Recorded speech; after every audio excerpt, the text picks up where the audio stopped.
Hello friends, जय श्री कृष्ण। मारा kitchen में तमारुं स्वागत छे।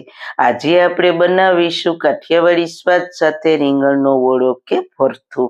અત્યારે શિયાળામાં બધાના ઘરે રીંગણનો ઓળો બનતો જ હોય છે, પણ તેને બનાવવામાં રીંગણને લાંબા સમય સુધી શેકવું પડે। આજે હું તમારી સામે એવી ટ્રીક શેર કરીશ કે ના રીંગણને લાંબા સમય સુધી શેકવાની ઝંઝટ, કે ના ઓળો બનાવવામાં કોઈ વધારાની મહેનત, તો પણ એટલો સ્વાદમાં તો લાજવાબ બનશે ને કે ઘરમાં બધાને ખૂબ જ ભાવશે। તો ચલો શિયાળાની ઠંડીમાં ઓળો કે ભરથું ખાવાની મજા માણીએ। રેસીપી સ્ટાર્ટ કર્યા પહેલાં જો તમને મારી રેસીપી ગમતી હોય અને હજુ સુધી ચેનલને સબસ્ક્રાઈબ ના કરી હોય તો પ્લીઝ સબસ્ક્રાઈબ કરજો અને બાજુમાં આપેલ બેલ આઇકન પ્રેસ કરજો, એટલે નવી નવી રેસીપીના નોટિફિકેશન મળતા રહે। સૌથી પહેલા કાઠિયાવાડી સ્વાદ સાથે રીંગણનો ઓળો કે ભરથું બનાવવા માટે મેં અહીંયા 500 ગ્રામ ગુલાબી રીંગણ લીધા છે। તમે ગમે તે વેરાયટીના લઈ શકો છો, પણ સૌથી ઉત્તમ આ ગુલાબી રીંગણ ખાવામાં બેસ્ટ। ગુલાબી રીંગણ બેડ કોલેસ્ટ્રોલને પણ નિયંત્રિત કરે છે। રીંગણનો ઓળો બનાવવા માટે રીંગણ આ રીતના થોડું જાડું હોય તેવા રીંગણની પસંદગી કરવી, કારણ કે તેમાં ગળનું પ્રમાણ વધારે હોય છે। હવે તેનો ડીટીયાનો ભાગ કાઢીને 2 ભાગ કરી લઈએ અને રીંગણને શેકવાની ઝંઝટ વગર ફટાફટ રીંગણનો ઓળો બનાવવા માટે રીંગણના પીસને કુકરમાં રાખી દઈએ। હવે તેમાં અડધો કપ પાણી એડ કરીશું, વધારે પાણી એડ નથી કરવાનું। હવે કુકરનું ઢાંકણ બંધ કરીને મીડિયમ ગેસની ફ્લેમ પર એક વિસલ કરી લઈએ। એક વિસલ થાય પછી પ્રેશર તેની જાતે પૂરું થાય પછી કુકરને ખોલીશું તો તમે જોઈ શકો છો ખૂબ જ ઓછા પાણીમાં રીંગણ સારી રીતના કૂક થઈ ગયા છે। તો તેને પ્લેટમાં લઈ લઈએ। પછી રીંગણ ગરમ ગરમ હોય ત્યારે તેની ઉપરની છાલને અલગ કરી લઈએ। રીંગણની છાલ સારી રીતના અલગ થઈ જાય છે।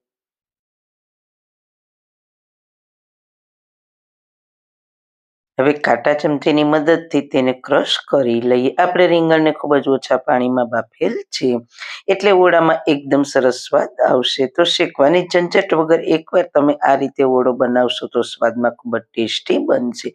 તો રીંગણ સરસ રીતના મેશ થઈ ગયા છે। તમે જોઈ શકો છો રીંગણમાં બિલકુલ બીનો ભાગ નથી। અત્યારે શિયાળામાં ખૂબ જ સરસ રીંગણ માર્કેટમાં આવે છે। હવે ઓળાનો વઘાર કરવા માટે કુકરમાં 1/4 કપ તેલ ગરમ મૂકીશું। રીંગણના ઓળામાં તેલનું પ્રમાણ થોડું વધારે હોય છે, પણ તમે તમારા ટેસ્ટ પ્રમાણે તેલ નાખી શકો છો। તેલ ગરમ થાય એટલે 1/2 ટીસ્પૂન જીરું, જીરાનો કલર ચેન્જ થાય એટલે 1 ટીસ્પૂન આદુ મરચાંની પેસ્ટ, થોડા મીઠા લીમડાના પાન ને 1/4 ટીસ્પૂન હિંગ નાખીને મસાલાને સાતળી લઈએ। વઘાર સારી રીતના સતળાઈ જાય પછી લીલી ડુંગળીનો ઉપરનો જે સફેદ ભાગ હોય તેને ઝીણો સમારીને એડ કરીશું, તેને પણ તેલમાં સાતળી લઈએ। તો આપણા મસાલા સતળાય છે ત્યાં એક બાઉલમાં 1 ટીસ્પૂન લસણની વાટેલી ચટણી, 1/2 ટીસ્પૂન હળદર પાવડર અને રીંગણના ઓળાનો એકદમ સરસ કલર આવે તેના માટે 1 ટીસ્પૂન કાશ્મીરી લાલ મરચું પાવડર, 1 ટીસ્પૂન ધાણા જીરું પાવડર, 2 ચપટી જેટલો ગરમ મસાલો, અડધા કપ જેટલું પાણી એડ કરીને બધી જ વસ્તુને સારી રીતના મિક્સ કરી લઈએ। મસાલામાં થોડું પાણી એડ કરવાથી મસાલા સારી રીતના ફૂલી જાય છે અને સાતળતી વખતે જરા પણ બળતા નથી। તમે જોઈ શકો છો બધી જ વસ્તુ મિક્સ થઈને આપણી મસાલા પેસ્ટ તૈયાર થઈ ગઈ છે। મસાલાને ડાયરેક્ટ વઘારમાં એડ કરવા કરતાં જો આપણે આ રીતના મસાલા પેસ્ટ બનાવીને એડ કરીશું તો ઓળાનો કલર અને સ્વાદ એકદમ સરસ આવશે।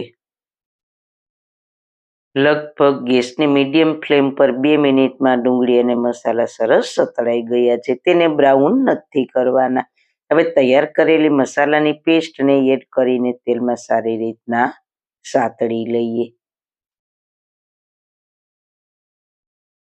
2 મિનિટમાં મસાલા સતળાઈને સાઈડમાંથી તેલ છૂટું પડી ગયું છે. હવે 2 મીડિયમ સાઈઝના ટમેટાને બારીક સમારીને એડ કરીશું. ટમેટા ઝડપથી કૂક થાય તેના માટે સ્વાદ અનુસાર મીઠું એડ કરીને સારી રીતના મિક્સ કરી લઈએ.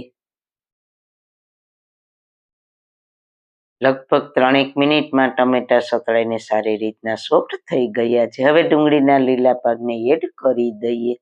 સાથે થોડું લીલું લસણ પણ એડ કરીશું અને સારી રીતના મિક્સ કરીશું. ડુંગળીના લીલા પાન અને લીલા લસણને સતળાતા ખૂબ જ ઓછો સમય લાગે છે.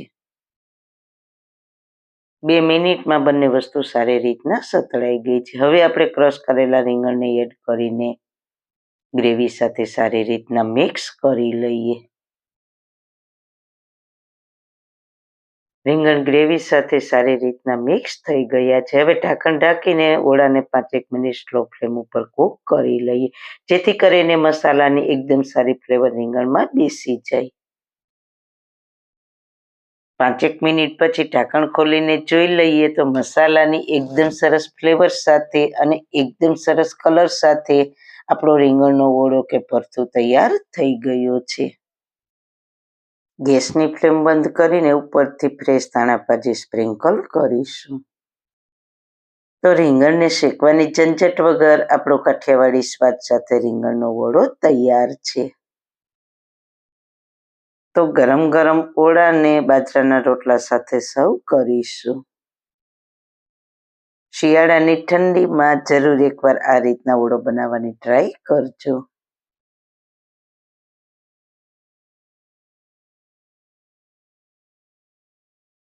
તો સારું ખાઓ, ખુશ રહો. આવી સરસ રેસીપી જોવા માટે તમારો ખૂબ ખૂબ આભાર. મારી રેસીપીને લાઈક કરજો, શેર કરજો, મારી ચેનલને સબસ્ક્રાઈબ કરજો. ફરી મળીશું નવી રેસીપી સાથે. જય શ્રી કૃષ્ણ. જો તમારા વાળ ખરે છે, નાની ઉંમરમાં સફેદ છે, વાળનો ગ્રોથ નથી થતો, વાળમાં ખોડો છે, તો આ તમામ પ્રશ્નોના સોલ્યુશન છે આ હેર ઓઇલમાં. તો અનેક પ્રકારની ઔષધિ ગુણોથી ભરપૂર આ હેર ઓઇલના ઓર્ડર અમે લઈએ છીએ. તો તેના કોન્ટેક્ટ નંબર નીચે આપેલા છે.